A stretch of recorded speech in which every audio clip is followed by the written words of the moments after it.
자, 특별 사면 이후 민주당 의원들의 눈총에도 아랑곳 않고 광폭 행보 중인 조국 전 대표가요. 이번에는 2030, 특히 남성을 콕 집어서 극우화됐다고 말한 게 도마에 올랐습니다.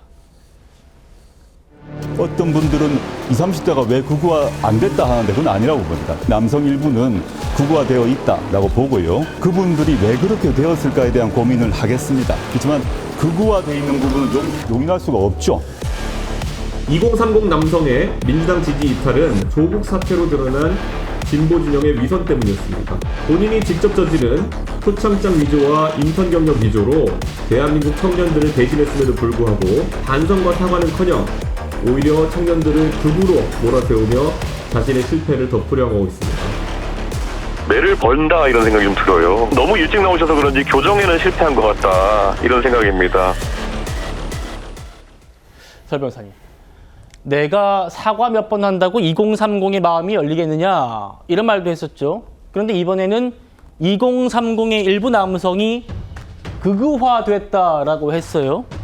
근데 이준석 대표 얘기처럼 자신이 먼저 입시 비리로 청년들 배신해놓고 그 반성과 사과는 없다 이런 비판이 야당에서 나옵니다. 조국 대표를 이번 행보, 그러니까 사면 이후의 행보에 대해서 비판을 하는 분들은 극우인가요? 그러면 저도 비판을 했었는데 저도 극우인가요? 저는 조국 대표의 어떤 이분법적 사고에 대해서 도무지 이해할 수는 없습니다. 본인에 대한 비판, 2030 남성이라고 저는 세대 갈라치기를 한다고 생각하는데 이준석 대표에 대해서도 이 부분과 관련해가지고 상당히 조국 혁신당에서 비판의 메시지를 냈던 걸로 지난 대선 때 기억을 합니다만은 예. 참 조국 대표에 대한 사면이 얼마나 부적절했는가를 스스로 보여주고 있다라고 생각을 합니다. 이재명 대통령께서는 아마 사면을 하면서 뭐라고 그랬냐면 국민 통합을 위해서 조국 대표를 사면하겠다라고 했습니다. 통합을 위해서 사면을 한 조국 전 대표는 오히려 사면 이후에는 본인이 갈라치기를 하고 있어요. 통합과는 너무나 거리가 먼 행보를 하고 있다고밖에 보이지가 않습니다. 이건 모르겠습니다. 정치인이 저는 이제까지 어떤 본인에 대한 비판과 비난을 한 국민들에게 극우다. 그다음에 돼지 눈에는 돼지만 보인다. 이런 비유적인 어법이라고는 하지만은 그런 단어를 쓴 정치인을 본 적이 없거든요. 예. 정말 새로운 뉴노멀의 시대인데 조국 전 대표가 보여주는 지금의 행보가 글쎄요. 이게 멈추지를 않을 것 같아서 더욱 우려가 되는 건 사실이고 이런 조국 전 대표의 우려스러운 행보는 비단 2030 세대에서만 그런 게 아니라 민주당에서조차도 그런 시선으로 보고 있는 것 같아서 조국 대표에 대한 앞으로의 행보가 더욱 주목되는 건 사실입니다. 예. 그렇게 민주당에 여쭤보죠. 조인삼 부위원장님, 실제로 2030에서 조국 전 대표에 대한 사면에 대한 비판 여론이 굉장히 높았습니다. 한국갤럽 조사인데 2030에서 찬성한다는 답은 32, 27에 그쳤고 반대한다가 50, 60이었어요. 자, 그러니까 2030에서 다시 여성과 남성을 또 갈라치겠다 이런 비판을 합니다. 민주당은 어떻게 보십니까? 일단 조국 전 대표 이제 원장이죠. 조국 원장의 지금과 같은 발언 자체에 대해서는 저도 굉장히 좀 부적절한 게 아닌가라는 생각이 듭니다. 예. 지금은 사실 정치적으로 봤을 때는 자숙하고 자중을 해야 될 때죠. 조국 전 원장이 이번에 사면 복권된 거는 이재명 대통령의 결단 때문입니다.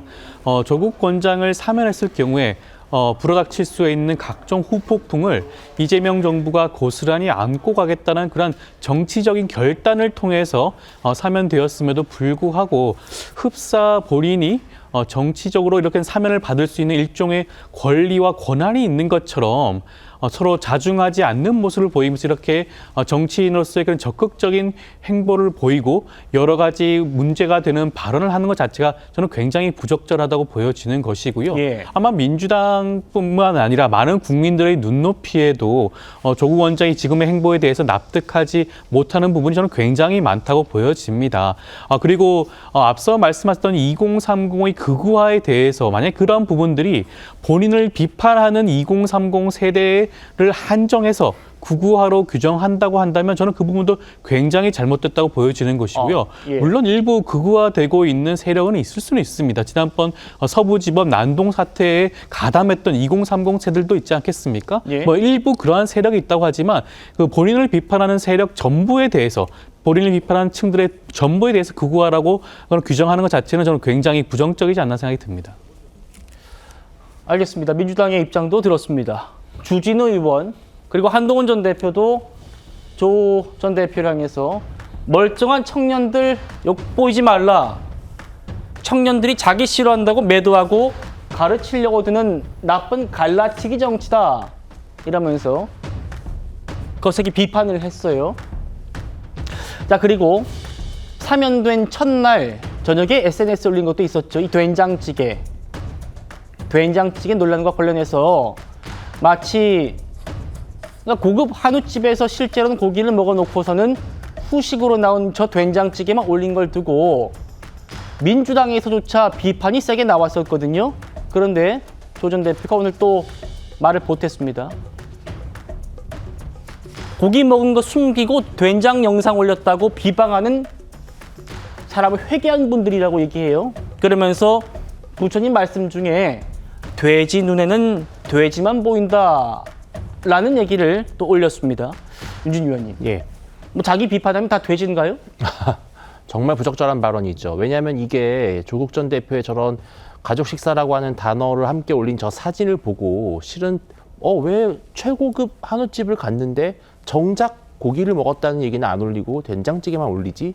여기서 조국 전 대표에게 느끼는 국민들의 어떤 이중성, 의구심, 이것은 너무나 상식적인 것이었거든요. 이것을 돼지들만 돼지만 보인다. 이것이야말로 정말 국민을 무시하는 발언인데 지금 저는 조국 원장이 왜 이렇게 하느냐 두 가지가 있는 것 같습니다. 일단 첫 번째는 본인의 사법 리스크와 도덕적 리스크에 있어서 뭔가 본인의 컴플렉스가 있습니다.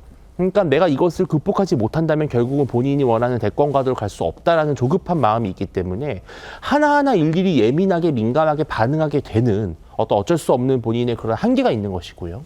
두 번째는 아까 2030 남성들에 대해 극우라는 표현 이런 것들은 사실은 다분히 전략적일 수도 있습니다. 왜냐하면 지금 민주당을 비롯한 진보 좌파 진영의 최대 지분을 갖고 있는 지지층은 4050 세대입니다. 네. 그런데 이 세대가 실질적으로 정말 온라인 커뮤니티를 보면 2030 세대에 대한 강한 거부감이 있습니다. 그러한 것들을 본다면은 사실 조국 원장은 본인이 그런 것이 아니라 오히려 더 의도적으로 고의적으로 2030 세대와 4050 세대를 갈라치고 또 2030에서도 남자와 여자를 갈라치고 계속 갈라치기를 하면서 자신의 강성 지지층을 결집하는 거죠. 저는 이것이 되게 매우 다분히 의도적이고 전략적인 것이면서 동시에 우리 국민들의 어떤 민심을 상당히 병들게 만드는 그런 매우 잘못된 정치의 전형이다 이렇게 보입니다. 예. 특사로 풀려난 지 오늘이 8월 25일이니까 이제 꼭 열흘밖에 안 됐습니다. 그 열흘 동안 이 구설이 지금 몇 개나 있었습니까? 그러니까 민주당에서조차 좀 자중하시라라는 목소리가 나옵니다. 대통령이 지지율 하락 감수하면서 내린 결정인데 좀 당분간 자중할 필요가 있다. 다른 민주당 의원, 대통령의 눈치를 조금 더 보지 않는 성급한 행보다. 목소리 들어보시죠. 본인의 자숙 또 성찰의 시간도 동시에 필요하다고 생각했던 입장인데 나오자마자 마치 개선 장군인 것처럼 이런 식의 메시지가 동의가 안 됐고 혼란스러웠습니다. 최근에 일련의 행보들에서 겸손하게 감사한 마음으로 국민들을 받들려는 태도인가 아니면 승리자의 자세인가 우리가 좀 혼란스러운 모습들을 보인 것 같아요. 민주당이 생각하는 거는 마구 움직이는 조. 그냥 움직이는 게 아니라 마구 움직이고 있어요. 눈치가 없다. 그러니까 민주당 입장에서는 뭐지 같은 진영에 있는데 자꾸 당 지지율도 떨어지고 이재명 대통령 지지율도 떨어지는 요인으로 작용하네. 불편하죠. 개선 장군이냐 더 나아가서 지금 이 정도면 눈치가 없는 거 아니냐 이런 얘기까지 나옵니다. 글쎄 저는 뭐 눈치라기보다는 약간 염치 뭐 이런 걸로 판단을 하는데 그게 왜 그러냐면 사실은 이재명 대통령이 조국 전 대표를 사면 복권해 준 데에 대해서 지지율이 일부 하락될 것이다라는 건 아마 그 예상을 했을 거예요. 그러나 그 이재명 대통령이 예상했던 것보다 훨씬 더 많은 지지율이 하락을 한 거거든요. 예. 거기에는 이제 조국 전 대표의 그 후의 행동이 더 큰 영향을 미쳤다고 저는 봐요. 그렇기 때문에 만약에 본인이 좀 염치가 있었다면 나 때문에 그 나를 사면 복권해준 대통령의 지지율이 아마 적어도 이 정도는 떨어질 거야. 그러면 그 정도의 범위 내에서 좀 예를 들어서 당분간만 자중해도 되거든요. 그게 뭐 앞으로 계속 정치 활동을 하지 마라. 그건 아니지 않습니까? 예. 사면 복권을 해준 거기 때문에 정치 활동을 해도 된다는 일종의 면허장 같은 거라고요. 자, 그러면 본인이 정치 활동을 하는데 8월 15일 0시에 그 출소를 했으면 나와서 적어도 뭐 일정한 정도는 인사 다닐 때는 좀 다니더라도 말도 좀 신중하게 해가면서 이런저런 거 뭐 이렇게 좀 충분히 할 수 있을 것 같은데. 네. 자, 그런데 정말 이재명 대통령이 그 배려해 준 데 대한 보답 이런 거는 전혀 지금 생각지 않고 있는 거 아니겠어요?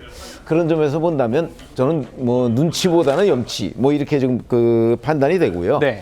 자, 저게 어찌 보면 이재명 대통령이 이 조국 전 대표의 정치 스타일 원래부터 정치인은 아니었으니까 근데 이제 그런 스타일에 대해서 좀 오판을 했던 측면도 있는 건 아닌가. 뭐냐면 본인이 조국 전 대표를 사면 복권해 줬을 때 조국 전 대표가 어떤 행동을 보일 것인지에 대한 판단이 좀 부족했던 것 아닌가 그런 생각도 해봅니다. 알겠습니다.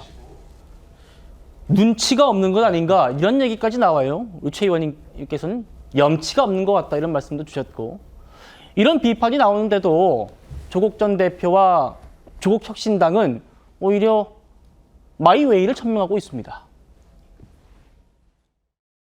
뭐 나오자마자 정치권 복귀하냐 뭐 이런 비판을 하는 분도 있습니다. 그 말씀 뭐 저에게 참 좋은 쓴약이 된다고 예. 생각하는데요. 저로서는 당을 다시 활성화시켜야 될 책무가 있고 예. 그 점에서 제가 이렇게 뛰고 있다는 점 예. 양해를 해 주시고요. 예. 물론 그렇게 천천히 가라 뭐 이런 말씀이 있는데 제가 충분히 이거 받아들이면서 뚜벅뚜벅 걸어가겠습니다. 예. 8개월간 감옥에서 강제로 자숙과 성찰의 시간을 보냈습니다. 동지들인 민주당 의원들께서 조국에게 자숙과 성찰을 더 요구하는 것은 서글픈 일입니다. 서글프다고요? 동지 민주당 의원들이 자숙을 요구하니까 서글프다. 지방선거 앞두고 지금 견제가 과도하다. 조국 전 대표는 원장이 뭐 당직 맡았죠. 조 원장 아직 입에 붙진 않습니다만 인간적 도리도 하지 않아야 되는 건가? 조인삼 위원장님. 근데 오히려 민주당이 지금 너무하다라는 반응이에요. 글쎄 저는 조국 원장이 적어도 국민의 눈높이에 맞을 정도로 이번 사면 복권된 이후에 적어도 피해 이번 본인의 입시 비리와 관련돼서 상처받은 국민들에게 진심 어린 사과의 말씀만 했다고 하더라도 이렇게까지 사태가 악화되었을 가능성은 낮지 않을까라는 생각이 듭니다. 그런데 그러한 행동 없이 그러한 발언 메시지를 전달하는 것 없이 지금 당장 조국 혁신당을 재건하기 위해서 정치적인 행보를 계속한다는 것 자체는 어떻게 보면 조국 원장을 사면한 이재명 정부와 민주당 입장에서는 굉장한 부담감을 느낄 수밖에 없는 것이죠.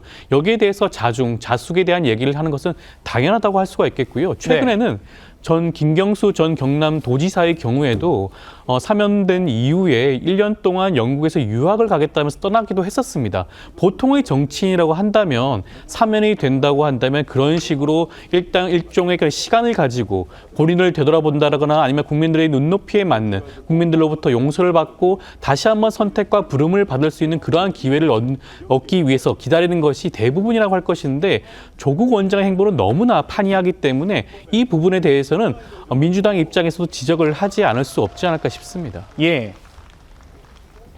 좀 자중하시라. 왜 이렇게 눈치가 없나요? 라는 얘기에 대해서 지방선거 앞두고 견제에 과도하다 이런 얘기. 조 원장은 인간적인 도리도 하지 말아야 되냐 이런 반응들이에요. 우리가 뭘 잘못했냐 이런 반응이죠. 이 인간적 도리에 뭐 이런 행보도 있을까요? 문재인 전 대통령과 극장도 같습니다. 자, 모두 다 조국혁신당 손가락 모습 보이십니까? 이렇게 그리고 제가 손가락 3개를 펴 들고 문 전 대통령과 함께 영화를 보는 장면도 공개를 했습니다. 자, 설 변호사님. 네. 벌써부터 뭐 지방선거 앞두고 견제 과도하다 뭐 이렇게 얘기하더니 벌써부터 준비하느냐 이런 지적들 나와요. 그러니까 저 모습을 보면서 인간적인 도리라고 정도밖에 생각이 드시는 시청자분들이 얼마나 계실까요? 저건 분명하게 정치인 조국으로서의 어떤 공개, 정치적인 행보 아닙니까? 또 영화 자체도 본인에 대한 영화였어요. 그냥 뭐 일반적으로 시중에 상영하는 영화도 아니었고요. 그렇다고 한다면 저런 행보를 보이면서 인간적인 도리 운운을 하는 것이 오히려 조국혁신당에서 조금 뭐 이걸 바라보는 국민을 너무 기만하는 것은 아닌가라는 조금 비판이 있을 것 같고요. 조국 전 대표가 지금 이렇게 보여주는 것이 정말 민주당 참 희한하게도 조국혁신당 소속의 조국 원장인데 지지율은 민주당이 다 떨어지고 있거든요. 그거에 대해서 한번 좀 고민을 해봐야 될 부분 아닐까라는 생각이 듭니다. 그러니까 민주당으로서도 소가리를 할 수밖에 없는 게 아니 본인 정당은 민주당 소속도 아닌데 정작 지지율은 민주당과 이재명 대통령이 떨어지고 있거든요. 그러한 부분에서 지금 뭐 조국 원장은 그냥 뚜벅뚜벅 걸어가겠다. 뭐 눈치 보지 않겠다라고 하고 있는데요. 네. 진짜 같은 진영에 있는 정치인으로서 조금 이런 부분에 대해서 고민 정도는 해줘야 되는 게 아닌가라는 생각이 좀 들어서 너무 조국 대표가 정말 눈치도 없고 염치도 없는 건 아닌가라는 비판이 자연스럽게 일어날 수밖에 없다 이렇게 봅니다. 눈치도 없고 염치도 없는 것 아닌가 이런 얘기에 대해서 조국 대표가 난 뚜벅뚜벅 가겠습니다. 민주당 동지들이 너무한 거 아닙니까? 이런 얘기예요. 윤진 의원님은 어떻게 보십니까? 민주당으로서는 근데 이 문제를 계속해서 조국 전 대표를 공격하기도 참 민망할 겁니다. 왜냐하면은 자중해라, 자숙해라, 너무 이르다 이러한 이야기를 민주당 의원들이 하면 할수록 실은 화살이 어디로 가느냐? 조국 전 대표에게 가는 게 아닙니다. 조국 전 대표는요 이미 사실은 국민들 중도층을 특히 중심으로요 다소 좀 비호감적인 면이 있죠. 왜냐하면 입시비리 이게 본인이 어떤 정치사범으로 지금 복역을 한 게 아닙니다. 딸과 아들의 입시비리예요. 그것도 정말 좀 치졸한 방법들이었습니다. 전혀 반성의 기미도 없어요. 그런 조국 전 대표는 더 이상 어떻게 보면은 뭐 떨어질 것도 없다. 문제는 뭐냐? 민주당이 속을 끓는 이유는 이게 결국은 누구의 책임이냐? 바로 이 조국 전 대표를 사면해준 이재명 대통령에게 그 비난이 가는 겁니다. 예. 그러니까 조국 전 대표를 뭐라고 비판하기도 본인 스스로 참 민망한 것이다. 그래서 계속 조국 전 대표가 좀 자중해주길 바라는데요. 저는 좀 헛된 기대라고 봅니다. 조국 전 대표는 아마 더더욱 광폭 행보를 하면서요. 내년 지방선거를 앞두고 민주당을 잡아먹으려고 할 겁니다. 그게 전 조국 대표의 목적이라고 지금 봐요. 보시면 이제 인간적 도리라고 하면서 문재인 전 대통령이 만나가지고 손가락으로 또 어떤 상징도 보이고 있고요. 그렇죠. 이미 지금 선거운동을 하고 있는 거고요. 인간적 도리면 제일 먼저 뭘 해야 되겠어요. 바로 입시비리로 상처받았던 20, 30대 우리 학생들에게 사실은 사과하는 게 인간적 도리잖아요. 예. 그게 아니라 지금 인간적 도리가 아니라 상당히 정치인, 대권주자의 그런 모습을 보이고 있는 것이죠. 알겠습니다. 국민 여러분은 어떻게 볼까요? 시청자 여러분은 어떻게 보이십니까? 계속 이렇게 움직이겠답니다. 광폭 행보하겠답니다. 조 전 대표가. 지켜보도록 하죠.